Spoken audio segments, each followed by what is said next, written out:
क्या आप लोगों ने कभी मीठे करेले की सब्जी खाई है? खाई तो दूर की बात है, क्या आपने देखे हैं मीठे करेले? अगर नहीं तो चलो मैं बताती हूँ और मैं दिखाती हूँ। आज भी लगभग पूरा ही दिन बारिश हुई, जिस वजह से हम लोग कोई भी काम नहीं कर पाए, मतलब घर के अंदर ही रहे। पर शाम के टाइम मौसम थोड़ा साफ हुआ तो मैं आ गई थी खेत। घास निकालने के बाद मुझे दिख गया ये वाला फ्रूट।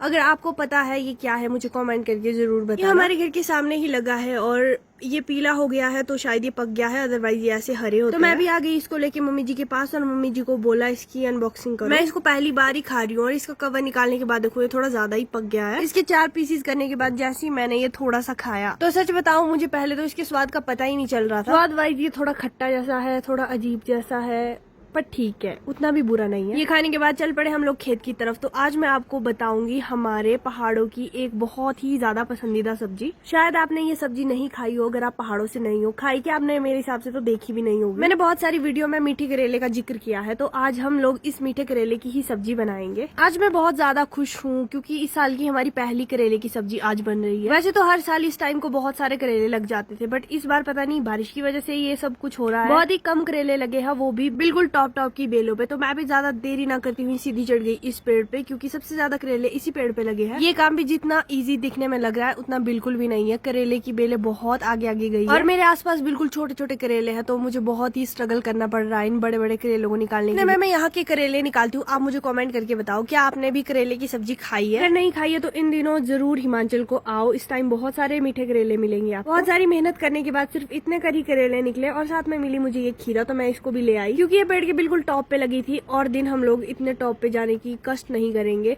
तो यहाँ पर दूसरे पेड़ पे भी मैं चढ़ गई और यहाँ से भी मैंने थोड़े से मीठे करेले निकाले और वापस आते आते मेरे साथ बहुत बड़ी अनहोनी हो गई जो कैमरे में रिकॉर्ड नहीं हो पाई। मेरा इस पेड़ का लास्ट कदम मैं टहनी के ऊपर रखने जा रही थी, बट मेरा पैर वहां तक नहीं पहुंचा और जिस वजह से मैं बहुत ही बुरे तरीके से लटकी हुई हूँ। खैर इतने कर करेले हमने निकाल दिए। अब चलते हैं दूसरी साइड, वहाँ पर भी थोड़े से निकल जाएंगे। शाम की सब्जी का गुजारा हमें करना है। यहाँ पर बाकी बेलों की तरह बेले तो बहुत ही ज्यादा लंबी थी, बट इसमें करेले लगे थे। फिर भी मैंने ऐसे तैसे 10-15 कर निकाल दिए इस पेड़ से, पता नहीं कैसे बट निकल गए। यहाँ पर आप देख ही सकते हो कितनी ज्यादा सब्जी आज हमने निकाल दी। पूरे गांव में बांट सकते हैं हम इस सब्जी को। और अगर आपको खानी है तो जरूर कांटेक्ट करें। पेड़ से आने के बाद मेरे बालों की हालत थोड़ी खराब हो गई थी, प्लीज इसे इग्नोर करें। चलो मैं आपको दिखाती हूँ कैसे करेले इस टाइम इन बेलों पे है। देखो इतने छोटे छोटे हैं, इनको निकाल के क्या ही पाप। इस सब्जी को लेके चलते हैं किचन की तरफ। अब इसको तड़का भी देना है। उससे पहले चलते हैं मक्की के खेत से, क्योंकि हमको रात के खाने के लिए 2-3 मक्खियां भी ले जानी है। ज्यादातर मक्की तो चूहों और पक्षियों ने खा दी है, बट फिर भी डेली 2-2 मक्खी हम लोग ले जाते हैं खाने के लिए। किचन में पहुंच के सबसे पहले तो करेलों को कट करना है और तड़के का सामान रेडी करना है। इस सब्जी का तड़का भी बाकी सब्जियों के तड़के की ही तरह होता है। आज शाम का मौसम कुछ इस तरह से है और यहाँ पर हमारी सब्जी भी बनके तैयार हो चुकी है। साथ में घी लेना कंपलसरी है, तो कुछ इस तरह की बन गई है हमारी सब्जी।